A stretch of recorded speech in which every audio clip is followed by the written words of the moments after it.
Hi, everybody. It's Andrew. I hope you've enjoyed season 2 of the Everybody Pulls the Tarp podcast. Before season 3 launches on March 4th, I want to share some of my own thoughts and takeaways from the shows this season and also tell you some ways to share your thoughts with me. Before I get to some brief thoughts I have about season 2, a couple quick things. First, if you are enjoying Everybody Pulls the Tarp, please consider leaving a review in the Apple Podcast app to help others find us. Next, I want to hear from you. I'm so excited to have you on this journey with me and want to know your thoughts on the show and what your biggest takeaways have been. Do you have a question that you want me to ask? Do you have an idea for a guest? Anything.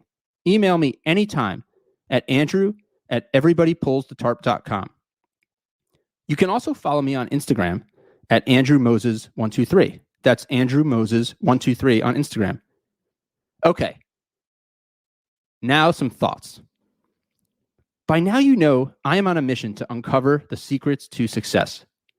Each week when I sit down with Olympians, pro athletes, CEOs, elite coaches, best-selling authors, and other high performers, I am searching for themes, patterns, and ideas that I can apply to my own life, personally and professionally.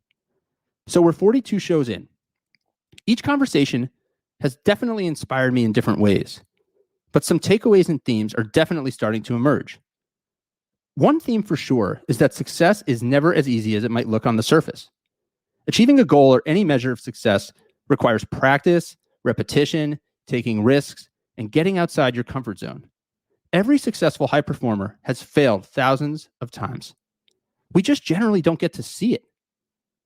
An Olympic skater may fall 1,000 times in practice working on a new skill. But if at the Olympic Games they land the big jump, that's all the public gets to see.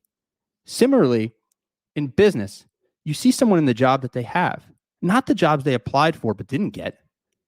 Think about that. You see someone deliver an exceptional presentation, close a big deal, get a promotion.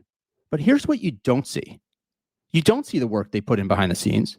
You don't see them standing in front of their mirror practicing a speech. You don't see the rejection. So let's talk about rejection for a moment. When Darren Roberts was on the show this season, he talked about a concept called rejection immunity. He told me that if you want to achieve success, the mission should always be to collect as many rejections as you can so that you insulate yourself from the next rejection. Darren lives this mindset himself.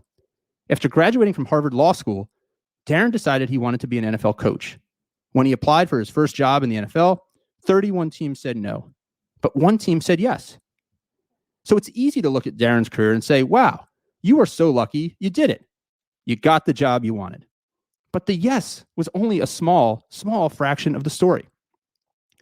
Success in business, sports, and life in general requires hard work, good old-fashioned hard work, repetition, definitely repetition, trying things over and over until you get it right, adaptability, adjusting course when things don't go your way.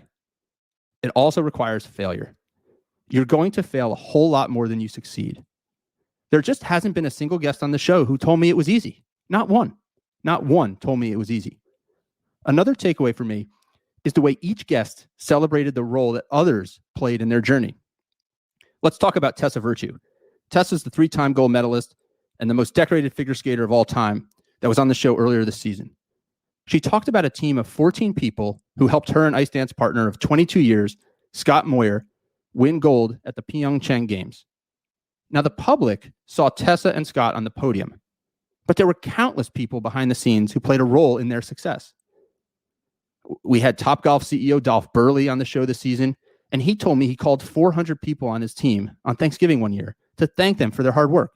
400 phone calls. Think about that. But you don't just hear these stories on Everybody Pulls the Tarp. These stories are everywhere. Last week, I saw NFL star J.J. Watt announce he'd be leaving the Houston Texans. And who did he thank in his 2-minute video on Twitter? He thanked coaches, training staff, equipment staff, cafeteria workers, weight room staff, front office staff, people on the streets of Houston. He thanked all those people in his thank you video on Twitter. The bottom line, success is always a team effort. So my challenge to you is this. Think about people in your life that are doing things, big and small, to enable your success. Thank them. Show them your appreciation. Tell them how much their efforts mean to you. Thank them for pulling the tarp for you and for pulling the tarp with you. Another final takeaway for me is that great leaders, the tarp pullers as I like to call them, lead by example.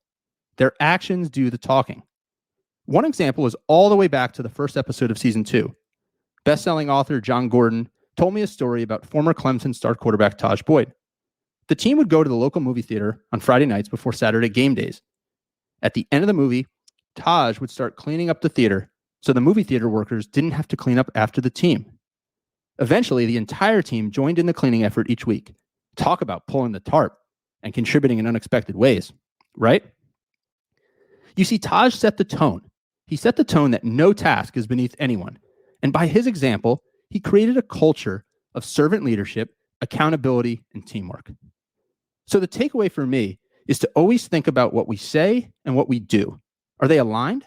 Do our actions match our words? If we say we are willing to do whatever it takes to help the team, the organization, the community, our family, are we doing it? Think about that. Are we doing it? So everybody, those are a few of the takeaways on my mind as I think about season 2. Like I said earlier, I want to know your takeaways. What are your thoughts? What takeaways from the show are you implementing in your life? Do you have an idea for a guest? I want to know that too. So once again, you can follow me on Instagram at AndrewMoses123 or send me an email at andrew@everybodypullsthetarp.com. You can also sign up for my monthly email newsletter at everybodypullsthetarp.com/newsletter. I'll share tips and insights to help you achieve maximum success and happiness. I can't wait to share season 3 with you. We've made some studio upgrades and other changes to improve your listening experience. New shows launch on March 4th, so be sure you are subscribed in your favorite podcast app. Until then, remember, it's always a great day to pull the tarp. I am rooting for you. Stay safe and see you on March 4th.